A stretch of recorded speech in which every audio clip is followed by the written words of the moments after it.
Kerstin Lundberg Han Bodomli yurak. Ertak qissa.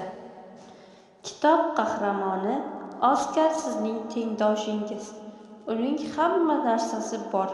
O'zini hamisha suyib ardoqlaydigan ota-onasi, yaxshi do'stlari, mehribon buvijonisi. Ammo Oskarning bunday to'kinlikdan ko'ngli to'lmaydi. U ham boshqa do'stlari kabi uyida it boqqisi, mehr berib parvarish qilgisi keladi. Bu orzusi haqida ota-onasiga qanchalik ko'p gapirmasin, ular Oskarning qalbidagi kechinmalar bilan hisoblashmaydilar.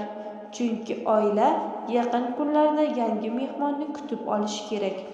Oskar va uning ichida tinmay urayotgan bodom mag'zidek mitti yuragi, o'ylari, kechinmalari sizga ham qiziq bo'lsa, kitob mutolaasiga taklif etamiz.